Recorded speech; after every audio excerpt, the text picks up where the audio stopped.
The Commanders are serious about building the right way, and that means that some jobs on the offensive line are going to be won, and some of them are going to be lost. That and more right now on Locked On Commanders.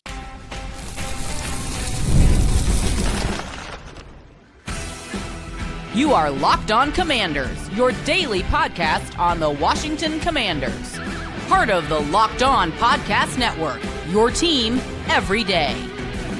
This is Locked On Commanders. I'm David Harrison, your guy on the ground covering the Washington Commanders, part of the Locked On Podcast Network, your team every day. Not only am I here with you 5 days a week, but I'm also covering the Commanders locally for WUSA9.com, as well as for Sports Illustrated's CommanderGameDay.com. I want to thank you for making Locked On Commanders your first listen or view today, whether you're an everydayer or you're just passing through. I appreciate you. But everydayers, I do appreciate you just a little bit more for coming through every single day. A special thank you goes out to you. And if anybody out there hasn't already, please subscribe for free on YouTube or wherever you're listening to today's episode of Locked On Commanders, part of the Locked On Podcast Network, your team every day. Coming up on today's episode, a pair of defensive sleepers are forcing their way into the early conversation. One NFL division is loaded at wide receiver, and Washington is a part of that dominance. But first, the offensive line depth chart might not look how you expect it to by the time the regular season arrives. Today's episode is brought to you by FanDuel. Right now, new customers can get $150 in bonus bets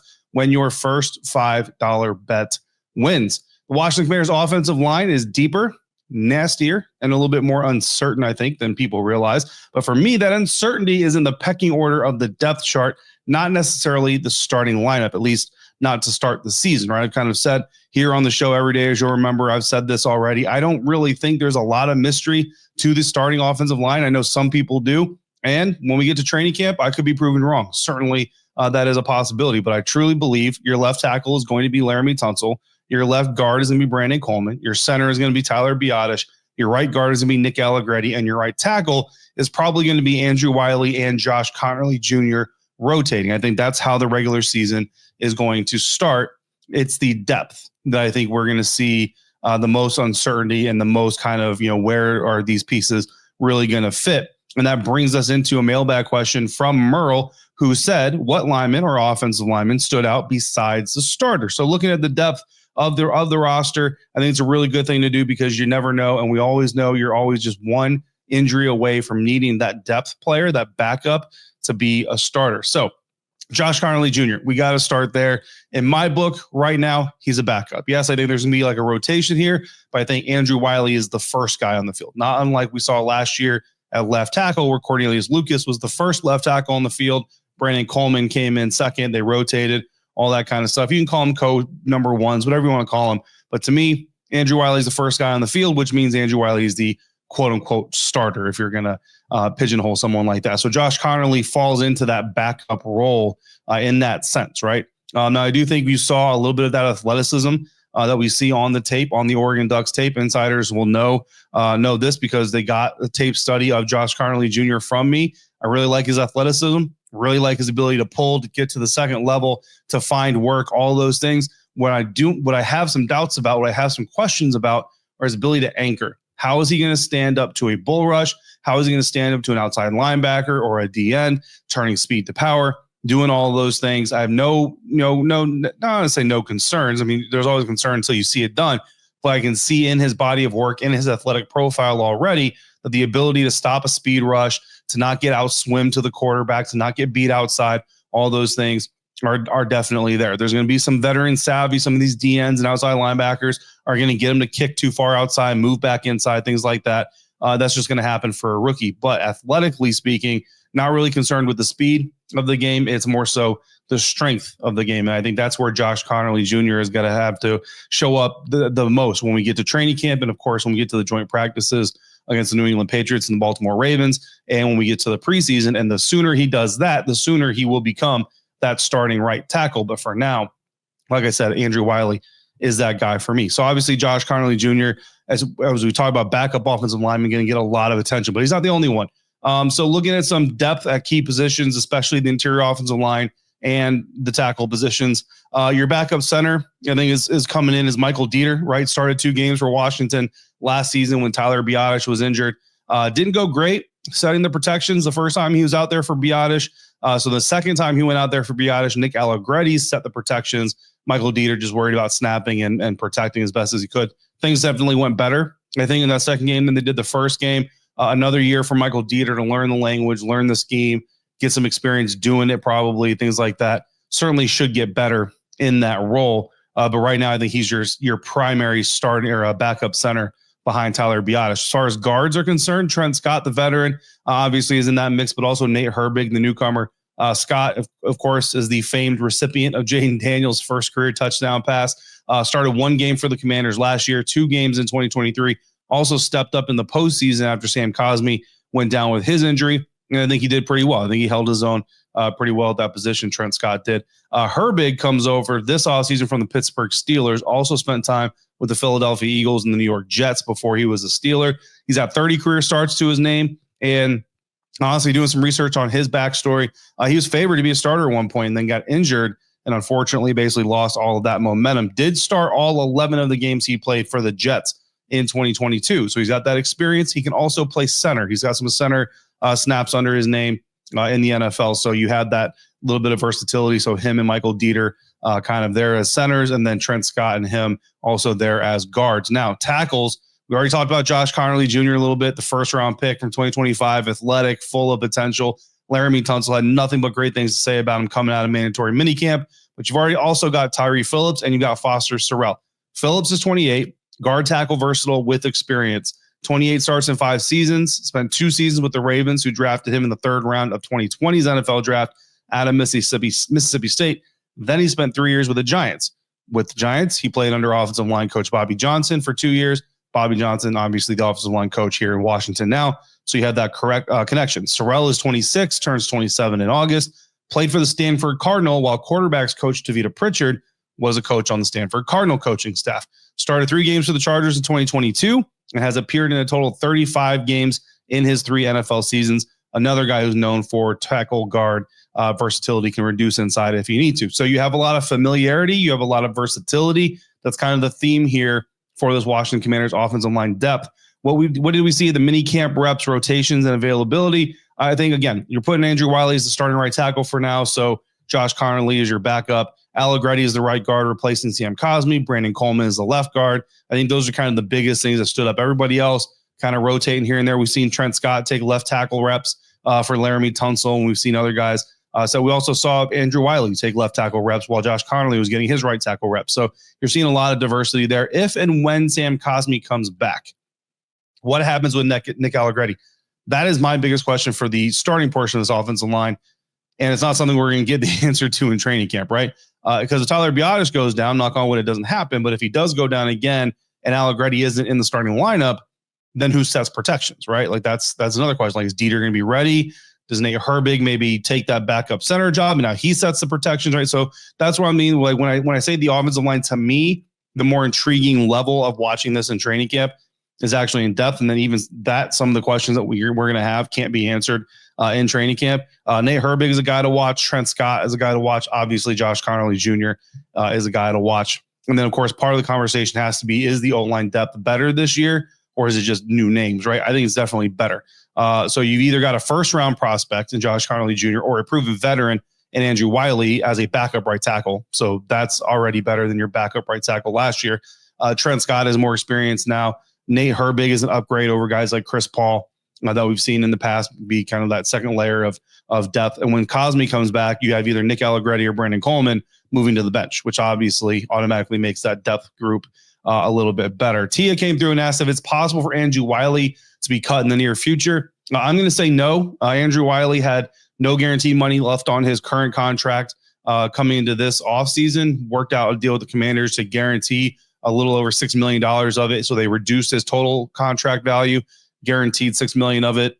If they were to cut him, they saved like $200,000 against the salary cap, which when you take him off the top 51 and you move somebody up onto the top 51, you're basically going to break even, if not lose a little bit. And with his level of experience, the fact that Josh Conerly Jr. is a rookie, there's really no reason to cut him. I can't imagine. And he's only got this year left on his contract. So even if they don't see him as a future part of this team, you keep him. Like, you're not going to trade him for anything more than, say, a 7th or a 6th, if that. So there's no reason. He's a great locker room guy, great leader, has nothing but love for the team. Is going to embrace the mentorship role just like Cornelius Lucas did last year. So there's no reason to let Andrew Wylie go. The offensive line is going to be a fun project. I'll put it that way, to watch take shape beneath the surface. But the NFC East is going to be the place to be if you want to see top receiver play in 2025. That's coming up next on today's episode of Locked On Commanders, part of the Locked On Podcast Network, your team every day.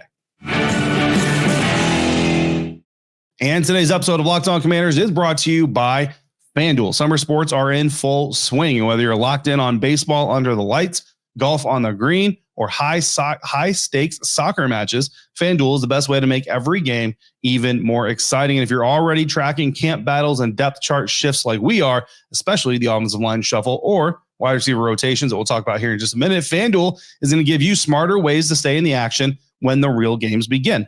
I use FanDuel because it's easy to navigate, quick to pay out, and packed with daily promotions that make every matchup feel meaningful, even when it's just the preseason. If you're new to FanDuel, new customers can bet just $5 and get $150 in bonus bets if your first bet wins. So open the FanDuel app today or visit FanDuel.com to get started. Again, that's FanDuel, America's #1 sportsbook.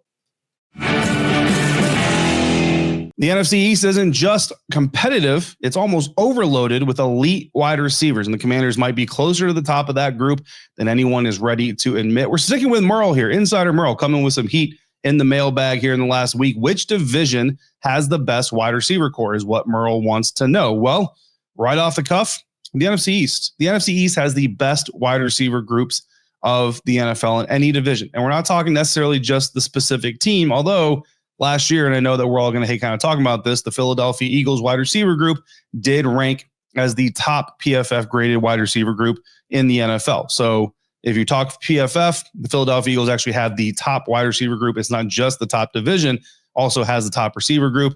I know the Cincinnati Bengals are going to want to, stake a claim to that and all that stuff. Got it. But just looking at PFF's grades, the Eagles were the #1 graded wide receiver room in 2024. So A.J. Brown, Devontae Smith, obviously that's an elite duo. Even if you had Jamar Chase and T. Higgins over them, like it's not going to be by much. I think that the Eagles, I've got the Eagles over the Bengals. And again, it's not by much. So I think either way you slice it, it's going to be a pretty close race. But again, looking at the PFF grades, Eagles do come in #1, leading the way for the NFC East. #2, I've got the Washington Commanders. And I know some people are going to want to watch or want to put the Dallas Cowboys there. And listen, this is going to be, you can call it semantics, you call it splitting hairs, whatever you want to call it. But I've seen Deebo Samuel. I've seen what he initially looks like. This isn't, a big in-depth breakdown. Like I haven't seen the entire playbook or anything, but just from what I've seen this team looking to do with Deebo, what they're going to fold him into, how they're going to utilize him, all that stuff. And you add Terry McLaurin in the mix once his contract gets done. I mean, I don't see how this isn't one of the best duos in the NFL. In 2025. Luke McCaffrey looks like he's taking a step. If he can take that step as the #3 or #4 receiver, that's going to make this group even more capable and not so much more dynamic because Luke doesn't really have that big dynamic ability. But when you're giving so much attention to guys like Terry, guys like Deebo, it's going to provide opportunities for Luke to find space and gain separation and potentially turn those upfield for big games. If Noah Brown can escape or has escaped major injury from his OCA mandatory minicamp injury, then that's even better because you're going to bring Noah Brown in there with his experience, with his ability when he's healthy, along with McCaffrey. And you've got arguably, potentially the best 4-man receiver group in the National Football League. That's before we get to the potential of Jalen Lane, potentially this year, but I think more, a year from now or 2 years from now. So the Washington Commanders, again, they may not have the top 2 duo or whatever, the top duo in this division with A.J. Brown, Devontae Smith out there, but certainly not too far behind. And when I talk about this kind of conversation, maybe splitting hairs, it's because if you're a Dallas Cowboys fan or a Dallas Cowboys enthusiast and you're watching this, you're probably going, hold up, dude, CeeDee Lamb and George Pickens aren't better than Terry McLaurin and Deebo Samuel. Like, you know what I mean? And I think CeeDee Lamb might be the best receiver in the NFC East, to be quite honest with you. And George Pickens, certainly very intriguing, very dangerous to opposing NFC East defenses. The difference, again, like I said, I haven't seen George Pickens. I haven't seen what the Dallas Cowboys are doing with him, so it's hard for me to give them credit. I've seen Deebo Samuel. So that's where it's not even recency bias. It's just the fact that I have information on Deebo. I don't have information on George Pickens, at least not firsthand information, right? That's the reason I put the Cowboys there. Certainly if you were to tell me at the end of the year that the Cowboys duo of CeeDee Lamb and George Pickens is better than the Commanders duo of Terry McLaurin and Deebo Samuel, again, Commanders fans are going to hate to admit this, so you're not going to have to. I'll admit it for us. That's a realistic possibility. But again, it's not because McLaurin and Sam it's not going to be, well, CeeDee Lamb and George Pickens were great and Terry McLaurin and Deebo Samuel were trash. No, it's all three of these top three trios or duos, A.J. Brown, Devontae Smith, Terry McLaurin and Deebo Samuel, CeeDee Lamb and George Pickens, all three were great. It's the 0.1 grade greater than each other that you're talking about. So again, kind of like going back to yesterday's example or analogy that I used, but the Bentley and the Rolls Royce, it's like you got three Rolls on the parking lot. You know what I mean? You rank them 1 to 3. They're all great. It's just which one is your favorite. So you certainly say that if you're a Cowboys fan watching this. But for the Giants, Malik Neighbors is a great start. I really like Darius Slayton. I would love to see an offensive coordinator and an offense use him to his full ability. But, until that happens, it's kind of hard to put them any much higher. But still, Malik Neighbors for the New York Giants, there's a lot of teams that would love to have a Malik Neighbors on their team. So the NFC East, again, in my mind, it's not even close necessarily with the other divisions because of just how stacked the NFC East is for receiver play, which makes it very important for Marshawn Lattimore to get with the program now that he's got a full off season to work and training camp and all that, and he's healthy. Mikey Sainristil going back inside. It's important for him to get up to speed. And Trey Amos, the more he can produce and the more he can play, the better. Looking at number 2, I'm not going to go through each division here, but I will give you our number 2 division. I went with the AFC North. I think they've got a lot of stars, but not a lot of depth. Right. And we talked about some of these other teams in the NFC East and their depth. The Cincinnati Bengals, yeah, Jamar Chase, T. Higgins, got it. You know what I mean? That's a good unit. Ravens, the Baltimore Ravens have Zay Flowers leading the charge. DeAndre Hopkins, I still think he's effective, in the right situation. Rashad Bateman, we'll see. We'll see if Devontae Walker can take a step forward as well. The Steelers have DK Metcalf. He's proven capable again. Don't know exactly what he's doing with the Steelers right now because I'm not getting eyes on, but you do know DK is at least a little bit capable. Just like we do with Pickens. We'll see how he folds in. But they've also got some speed. Calvin Austin, Scotty Miller. You know what I mean? If Arthur Smith can figure it out, that's a pretty good dynamic or trio right there. The Browns have Jerry Jeudy. Not a whole lot after that. And I think Jerry Judy's good, not great. Deontay Johnson, reclamation project. What is this, like his 4th team? You know what I mean? And I remember, I very clearly wanted Deontay Johnson to come to Washington when he was on the trade block. But, clearly that was not going to probably work out if it happened. 3rd place, I've got the AFC West. Solid group there in the AFC West, but they still need to grow. NFC North is number 4. I think they could compete for that 3rd spot with the AFC West with just Amon-Ra St. Brown in Detroit, DJ Moore in Chicago alone, not to mention obviously Justin Jefferson in Minnesota. But the Packers have basically a whole lot of number 2s. We'll see if they found a number 1 in Matthew Golden, but right now they've got all number 2s, and it's just kind of hard to put that division up there in that situation. 5th, I've got the NFC West. 6th, the NFC South. 7th, the AFC East. And last place, I got the AFC South. Outside of Brian Thomas Jr. for the Jacksonville Jaguars, Nico Collins for the Houston Texans. I'm told Michael Pittman Jr. for the Indianapolis Colts is criminally underrated. Outside of those 3, though, especially with Tank Dell injured, right? Tank Dell is injured. He's not really part of the mix right now. There just isn't much that's proven in the AFC South. I really like what the division has done in the draft. I think Travis Hunter with the Jaguars is obviously really intriguing. Chim Dike with the Titans, I think is a sleeper the guy to watch. Both Jaden Higgins and Jalen Knoll to the Houston Texans is very interesting. But they got to prove it. I can't jump the AFC South up because I just like their draft, right? They got to prove it. This isn't Madden. And Calvin Ridley. I know Calvin Ridley in Tennessee, to be quite honest with you guys, I'm a little bit over the every year. This is the year Calvin Ridley becomes Calvin Ridley. I'm a little over it. I'm not really interested in talking about that until, Calvin Ridley actually shows up. Speaking of showing up, linebacker Jordan McGee and safety Tyler Owens showed up during OTA's mandatory minicamp, but they're not just flashing. They're playing like they could be future starters. That's next on today's episode of Locked On Commanders, part of the Locked On Podcast Network, your team every day.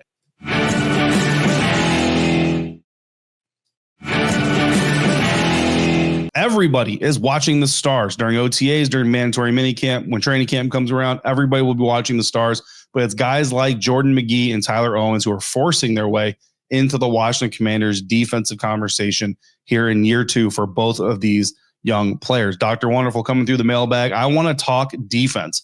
as a whole, they seem to be bringing the heat, leaving out the rook, Trey Amos, the cornerback, whose defensive performance has surprised you the most so far. So a little bit of caveat, not a surprise in the sense that these guys are surprising me, but maybe a surprise is that they're flashing as early as they are, especially coming off some injuries, things like that. Kind of maybe expected them to wait until training camp to really start flashing.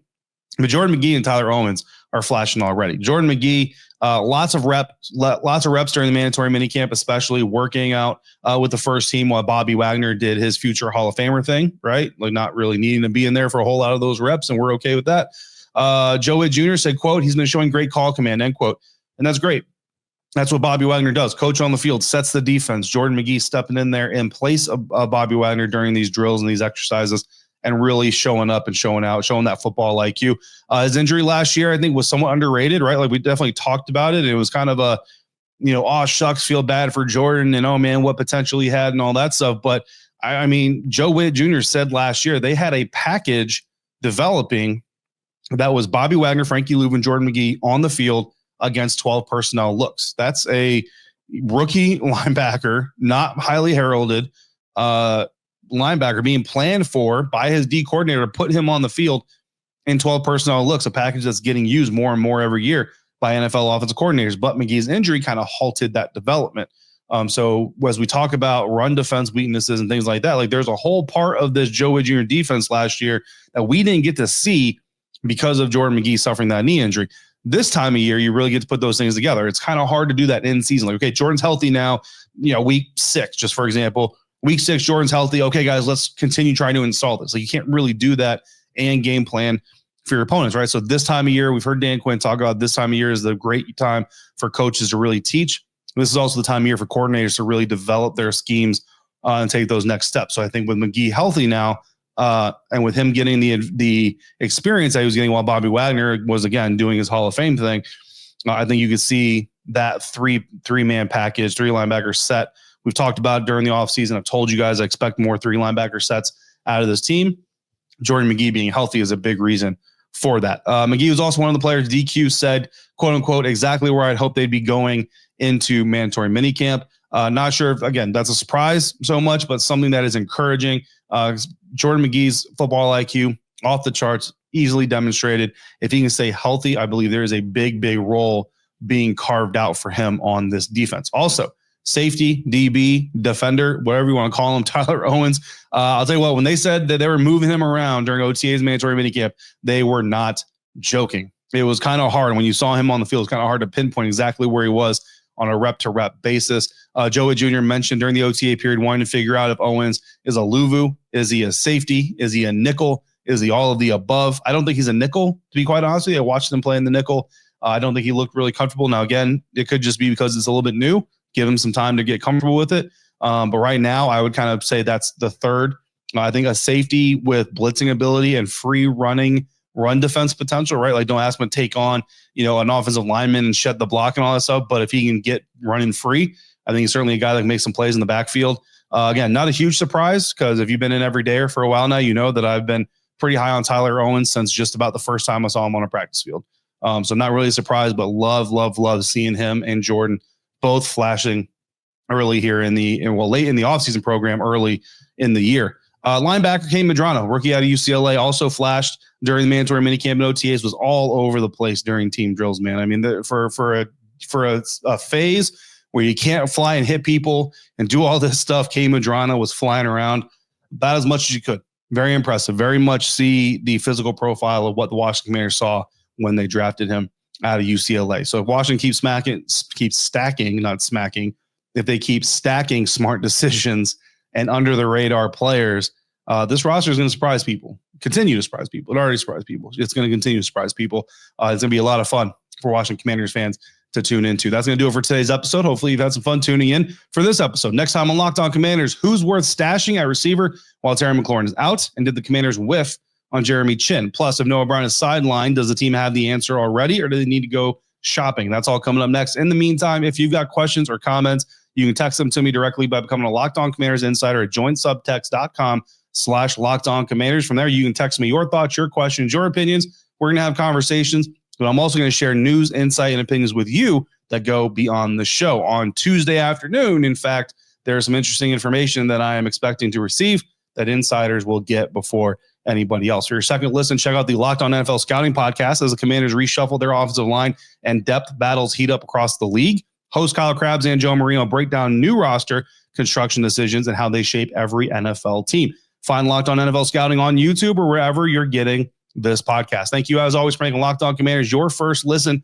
of the day, every day. To the everydayers, I see you, I appreciate you, and I thank you. Until next time, stay safe, be kind to one another, and we'll talk again soon right here on Locked On Commanders, part of the Locked On Podcast Network, your team every day.